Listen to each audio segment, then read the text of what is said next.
Hello, hello. Welcome back to the Do Good Legacy podcast. I am your host, Janrilla, and today's episode is with a friend of mine that we've never physically met. We've been in the ether and in the world. We've had, when you have friends that you've never actually met, but they've always been around your other friends. That's who this person is. We've always been cheerleading each other behind the scenes, like the messages, the texts, the DMs, all the things. And she is a powerhouse. And I've been very much looking forward to chatting with her because of where she started and where she is and what she's doing and where she's going. There's a lot of synergies here. So I'm very excited for this episode for you guys to listen to. Ladies and gentlemen, without further ado, Hannah Nieves.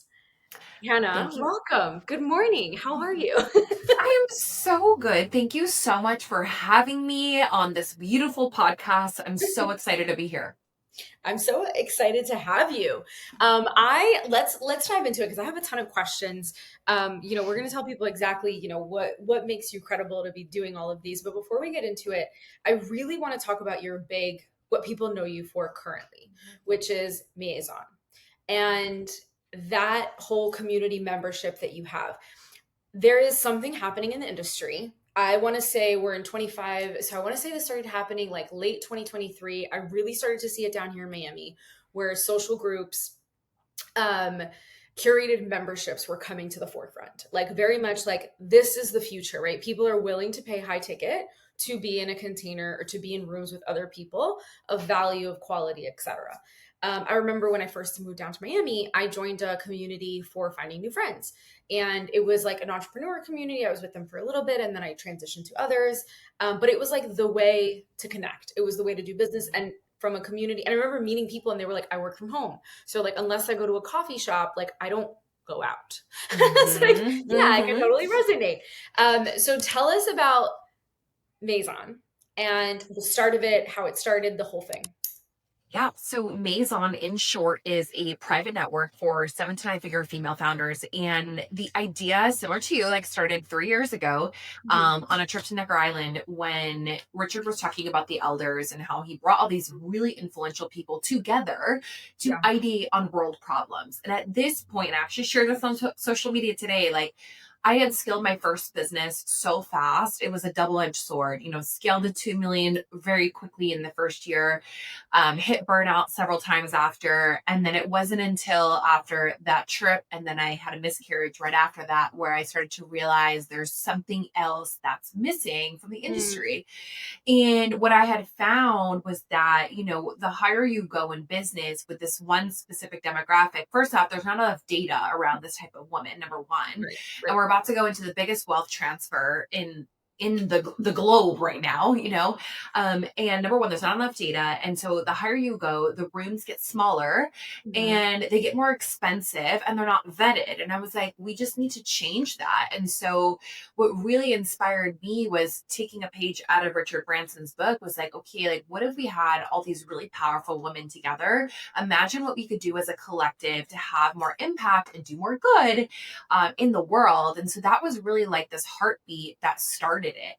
And so we launched or went live in March of 2024, went officially live in May, and now we're full steam ahead. We have close to 40 members now, literally all across the globe, which is really cool. And we're growing by the day, which is awesome. That's amazing. Congratulations. And I know you have a partner that you do this with too.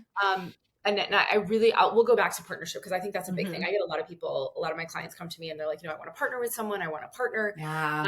And it's not all cookies and cream. Like it's definitely, oh yeah. I highly recommend taking your time when you're partnering with someone.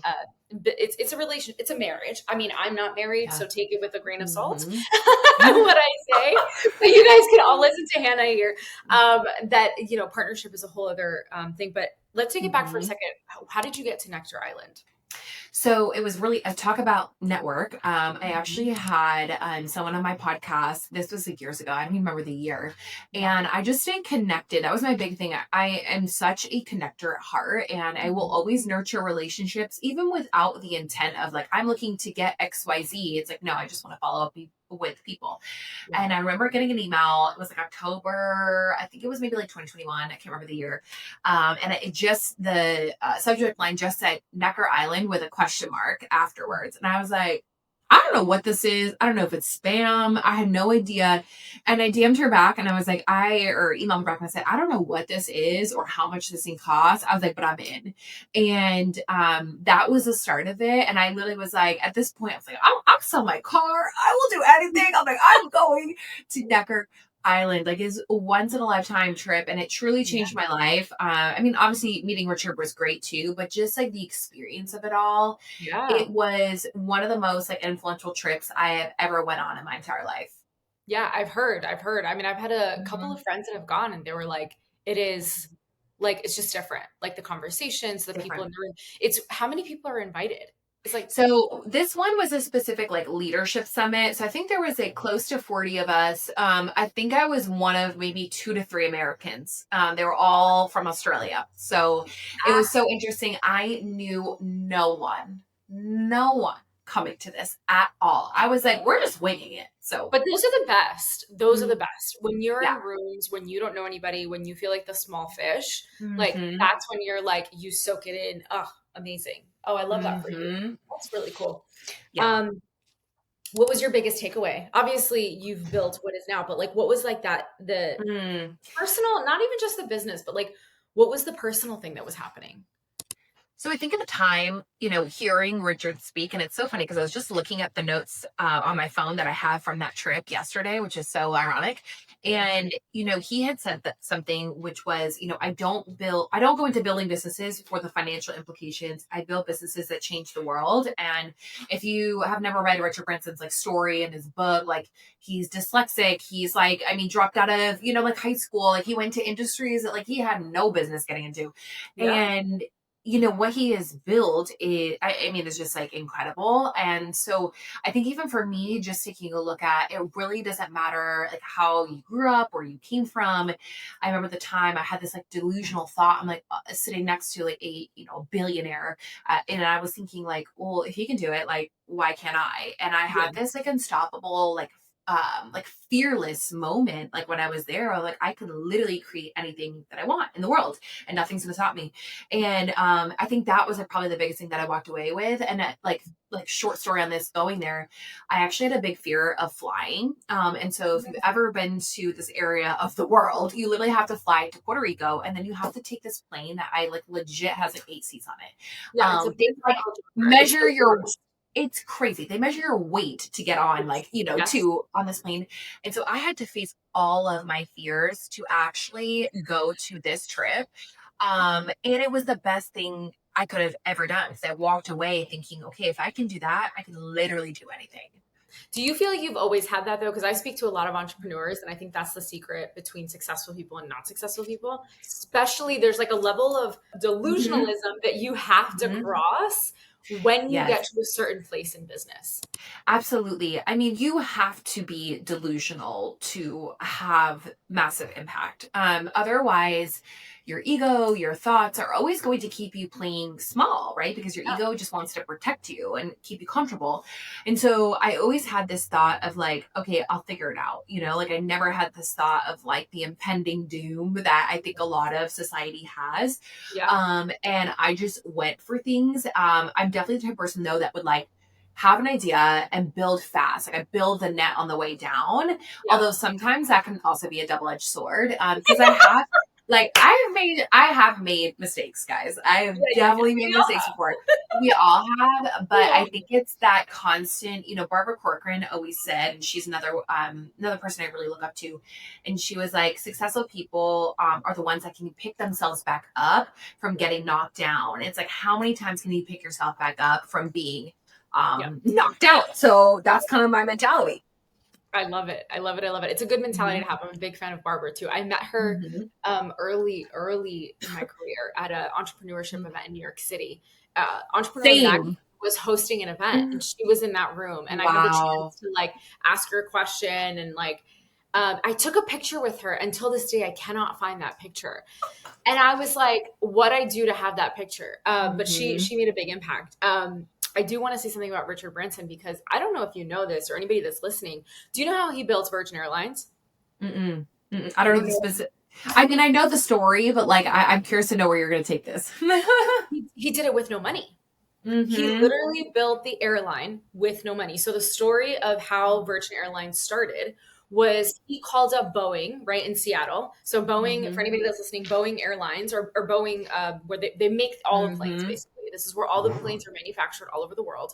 The Yeah. factories in Seattle. I actually went in Wow. 2018. I went in 2018 because one of my ex-boyfriend's father was obsessed with airplanes. And he was British, and so his family flew to Wow. Seattle, and we spent the whole day at the Boeing, which it's a really cool factory, by the way. Wow. Anyways, I digress. So he called up Boeing, and he was like, "I want to speak to somebody about a plane, like borrowing a plane." And they all thought he was Mhm. crazy, so people just hung up on him for days, for literally weeks. He just kept calling. He just kept finally picked up the phone. Somebody picked up the phone and was like, "Okay, I'm going to send you to the people that are responsible for like Mhm. old planes." And Boeing, what they do when a plane is no longer in use is they store it in like a storage unit in Mhm. Boeing in the factory, and then they repair it over time, or like somebody like an airline with like a smaller budget could take it over, whatever. And so they Mhm. had a plane for him, and the guy was like, and the way it works is you don't pay for the plane when you buy it. You pay for it something like 190 days, 120 days, whatever. Mhm. So he literally said, "Okay, give me the plane and then I'll give you the money in 190 days." And he sold the tickets on the plane for the flight and Mhm. everything, the whole thing. And then he ended I that believe it. on the first fucking. I remember hearing this story and being like, how did he, the balls, like the literal Oh, balls that oh, you, it's yeah. yeah, And it's wild. It's very fascinating. yeah, that's what I heard. He's that kind of person. I was like, oh, amazing. That's really cool. I love that. Mhm. Mhm. So anybody who's listening, anything is possible. You can literally start an airline. Exactly. Um, okay, talk to us about your first business. Yeah, so when I came out of Baby. corporate. Yes. When I came out of corporate America, I had an agency first, and it was around marketing, branding, and PR. It was an accidental agency. I did not intend to have one. And I had scaled that, and it was amazing. Scaled that relatively fast. And then I had my first community, which was called H in House. And that was more of like a traditional coaching business model. I started to get a lot of questions from people who were like, how do you do PR for your brand? And like, what does this look like? And I was like, okay, I'm just going to get like 10 people together and let's have a group session around this. And so I built this whole model, again, like accidentally, from just like the need of people and entrepreneurs that like didn't have the budget to afford to pay me to do it for them, but they Mhm. wanted the skill set. And at least for me, like during this time, like I really wanted to make it accessible. This was like during the pandemic. Yep. And so I started that, scaled that relatively quickly at that time, which was great. Scaled the personal brand at that time, which was awesome. And then since then, I have merged both my agency and my co-founder with Maison, and we have Dev House Partners now. So it's a product studio and advisory firm where we help founders that are building community-centric products. So anything from MVP apps to chatbots to AI agents. Where I come in is more on like the personal brand and PR side of things. So it's kind of interesting how like that one business has now like evolved into what we're doing now. That's how it always is. I bumped into a friend over Always. the weekend, and him and I have known each other since 2016. We were on a Mhm. stage together in New York, Mhm. presenting for a bunch of real estate agents. And he started his company as a fulfillment, like Philippine Mhm. fulfillment service, Yep. like people from the Philippines in the United States. Mhm. And now that has completely evolved into like a Wow. whole like systems funnel marketing agency. And it's just so interesting to see where we take things and where, and Mhm. yeah, that's beautiful. Wow, I love that. Okay, Mhm. so you build this business, it's thriving, it's amazing. I think that's when I met you, or when I Mhm. had heard of you, or I found you, Yep. probably 2019, 2020, you're on there. Yep. um, and then you go to Nectar Island, you have this epiphany, you're like, I want to build this community. And this is where Maison happened. Now, when did the partner come in and how did you meet her? So at this time, after I came back from Necker, Maritza was a client of mine at the time, which was so interesting. She was in my mastermind. At the end of the mastermind, I've been hosting events for years. I remember she had written down after like a breathwork session, and she was like, I know we're going to like do something together in the Mm-hmm. future. And I was like, okay, cool. And I was like, well, I don't know what that is. And so nothing actually came from that until like a year later, when I had went back to her and I was like, hey, like I'm like thinking about doing this thing. And at this time, like Chief was really big on the market, but again, Chief is really for corporate women. There was other networks out there, and I was like, it's different. I was like, it's not like the masterminds that I ran before. I was like, this is going to be different. And at the time, AI was coming on the scene, even though AI has been here for a long time, but Right. more in the online world. Yeah. And I remember at the time she was like, well, we could build something that could replace like what you're doing on the done for you PR side in the app. And I was like, okay, cool. I have no idea how to do that, but let's do it. And so we started the whole project at the time. And yeah, I could go so deep into partnerships because I've learned so much in the 2+ years that we have, been together as a partner. Yeah. And it's interesting because I'm seeing a lot of people start to go into partnerships now. So I can like share, like the good, the bad, all in between, because like to your point earlier, it's not for everyone. It is not for everyone. And it really takes a very distinct person, vision, goal to go into business with someone else. It's persons, because at the end of the day, the way I look at it and what I tell my clients is like everything has to be on the table. Like everything has to Yeah. go to the table. Your Yeah. and not just like we're not talking just numbers and business and ideas. We're talking about Mhm. like your fear about money, your fear about charging, whatever Yes. you like. It's a Mhm. relationship. I mean, it is a relationship. Mhm. It's not like it Yeah. is a relationship. So Mhm. that, how did you guys navigate those conversations when you got to the point of like, okay, this is real, this is happening. How are we gonna? Mhm. I mean, I've never met Marissa. She seems like bomb. She seems Mhm. like I'm so sad Mhm. I'm not going to Art Basel. So guys, they're hosting. If you guys are listening to this, hopefully we'll have this out before Art Basel. But Mhm. if you're in Miami and you want to go to Art Basel, they're doing a special exhibit. I guess you share. Tell us more Yeah. about the dinner. It's an event. It's a day and a half event happening at the W Hotel, which I'm really excited about. But so when we had started this, we had the really hard conversations first. So we had this like dating questionnaire. It was like a co-founder dating questionnaire that we I had love filled it. out. And, I remember in our first year, we have navigated like some of the hardest conversations because like where partnerships fall short is with misaligned like expectations or Yeah. like say your visions are not the same or communication. Mhm. And what happens in business? We get under stress, right? And so you really have to be very clear and have the awareness for yourself of like, how do you operate under stress? Because Right. at the end of the day, like if from Maritza, right? Like I talk to her from the moment I wake up until the moment I go to bed. Like literally every single day. I probably talk to her more than my husband. And, like literally we're on FaceTime, like while I'm feeding my kid, like we're always talking. And so you really have to, number one, like the person, number one. And I always say, like, if you can't imagine being friends with them outside of the business, like you have no business doing business together, Yeah. because you are going to literally spend so much time together. And, for Maritza and I, like we are 50-50 partners. Mhm. So we do have that spread. And so we both carry the weight, even though like I'm technically the CEO, we both share Partnership. equal weight and leadership in the business. But we have had very hard conversations very Yeah. early on, and I'm so happy we did because we call it when we get crunchy. That's like our word. So like whenever like there's like a little tiff or like someone's like pissed at someone else, it's like, okay, we're getting crunchy. But like I know her style, and like Yeah. that's I think what makes our partnership like really rock solid. It's like literally like a marriage where like I know like I could do something that'll piss her off, and like same thing for me too, but we know how to work through it and also put the business first. Yeah, well, because you guys, I think when the goals are aligned and you know the vision and what you're aiming for, I mean, it's like a relationship, right? At the end of the day, like a romantic relationship, it takes work. If somebody's going to sit Mhm. here and tell you that, like, no, you're more important. Mhm. No, no, no, it's 50-50. And sometimes it's not 50-50. Sometimes it's Yes. 60-40. And I think that that's like Yeah. the ego has to come down, right? And like you have to be both on the Mhm. same. And it does take a very special person to have those Mhm. relationships. It's interesting to hear. I'd love to hear more about how you guys do that because Marissa's a mother too, right?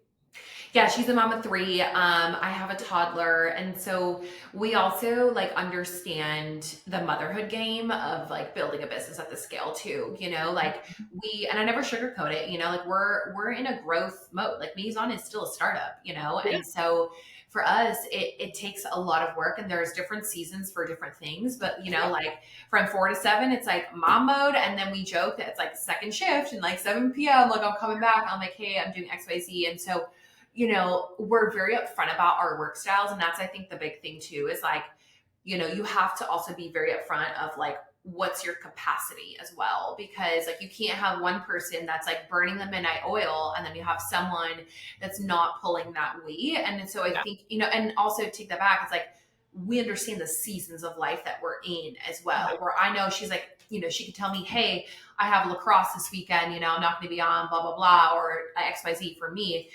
So I think that's, you really need that open conversation, because otherwise you will build resentment really fast in a partnership. Yeah, yeah, yeah, yeah. No, I love that. I love that you guys have that relationship. I also think it's really Mhm. beautiful to see women come together, right?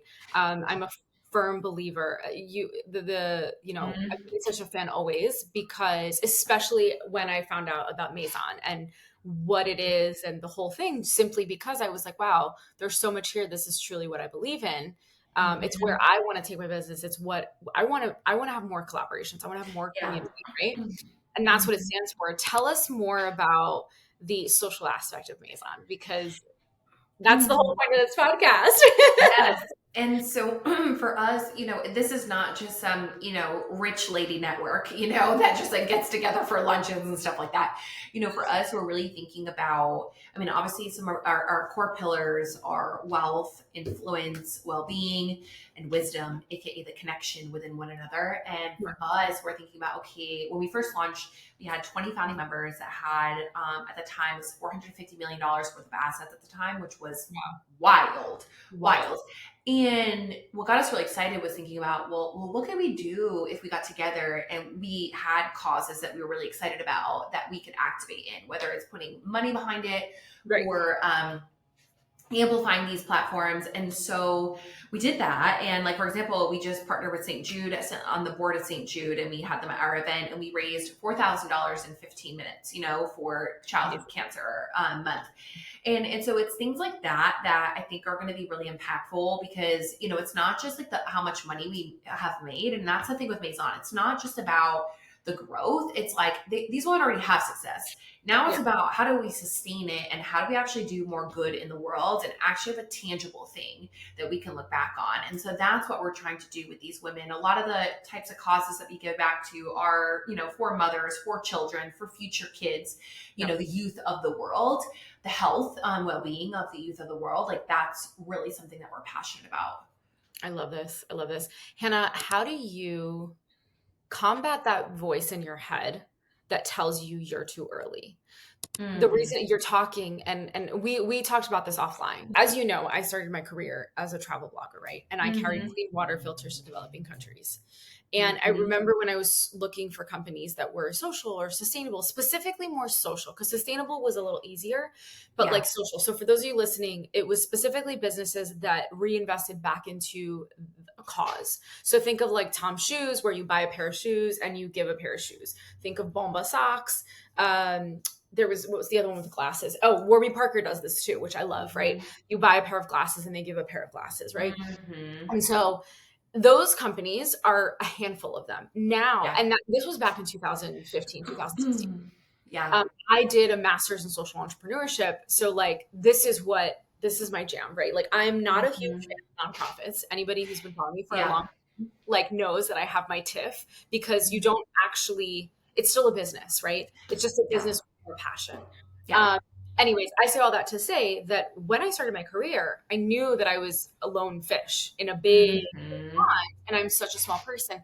And I remember getting to a point in my career where Yeah. like, I need to fill my cup because this is getting harder and harder. And I didn't have a partner, and I didn't have all those things. So whose idea was it, like, this is the vision of where we want to take Maison, right? And I'm assuming Mm-hmm. it's yours. Did Marissa Mm-hmm. already see Marissa on board because she was a former client? And how do you combat that internal conversation of like, do people actually care? Like, is this such a good idea? Like, do I want to take it in this direction? Tell us more. Yeah. And so at the time, I think the big thing too is like going back to the partnerships piece, like you have to find someone that shares the same values of you. Totally. I think that's something that's really, really important. And so we were both very aligned of like, my long-term vision for myself was like, okay, like I want to be a philanthropist. I want to, be an author. I want to do more good in the world. Like, yes, this business is going to be a byproduct of that. Right. But, Kendra Scott, if anyone's familiar, like Kendra Scott Jewelry, she has her foundation, which when she first started it, people thought she was crazy because they were like, you don't need to be incorporating this from the start because typically it's going to eat into your margins or blah, blah, blah. And so I think for us, I think it's more of like, yes, those thoughts come through of like how much of an impact are we really having? But I think also it's like we start to attract people that value this, and they see the value in what we're doing with the social impact piece, which I think is really great. Like as a company for Maison, like we invested in it is an organization that helps kids in like youth inner cities, also build schools outside of the country. And it really helps support these kids with understanding what activism looks like and how to be, more empathetic in their communities. And that's, aligns directly with Maison. And so for us, it's like, how do we get involved in these types of organizations as a brand to show like our members that like, hey, like we're not just like talking the talk, like we're actually like walking the walk and doing it. And I think that's something that's really, really important at the end of the day. Like, especially like even potential customers, like they want to understand like what are the values of a company and what are the values of the founder and where is your heart at the end of the day? It's not just about the transaction. A lot of companies are moving more community-based, whether it's not like social impact-based, but community-based as a whole. And we just understand that with community and collective, you have so much more reach, right? You can have 100 people who are donating $50 at the same time, and you can have much more reach compared to, doing it on your own. And so that's kind of like our thought process. I love it. I love it all. Where do you see what's the mission? What's like the big picture of it? Yeah. So it's so interesting because if you would have asked us a year ago, it's definitely evolved so much. And so for us, we want to be that network. How did it start?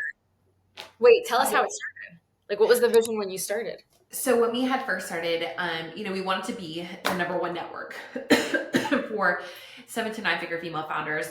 And I think if you were to ask me a year ago when we launched, I was like, okay, I would love to keep growing this. And I didn't really have like an idea like, well, how many women do we want this?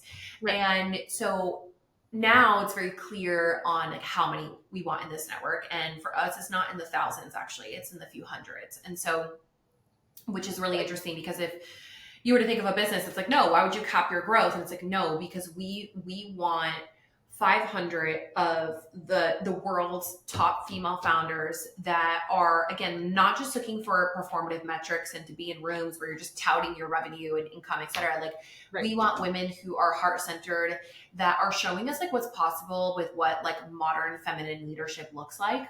And so that to me is like the vision of like, okay, 500 really, really powerful women, because number one, we can collectively impact more people. Number two, we can also change the dynamic of what women and money and wealth even looks like. That's like huge. And that has a ripple effect on future generations as a whole. So if I were to think of the visions, that would definitely have some type of fund of some sort, fund foundation of whatnot, where we can collectively make, donations on behalf of the organization, and some type of syndicate, that's kind of like all the things on our roadmap as well. But for us, it's just being a very potent quality network. Intentional. Yes. I love that. Yay. Yeah. Oh, that's exciting. Okay. When I join Maison next year. Yes, girl, you have your home. This is your spot. I'm excited. Okay. So we usually end this podcast with a question. And the question is, you've already answered it throughout this entire conversation, but this is more personal. So not for Maison, but more for you. How do you plan to leave your legacy? Oh, that is a great question. I think for me, if I were to think about that, because I also have a daughter as well. And so I think about this actually quite often, about like, what am I doing and what's the purpose of it, right? At the end of the day. And I think for me, like my big purpose is showing future generations and just youth that like if you have a thought and you have a belief and you have heart, you can literally do anything.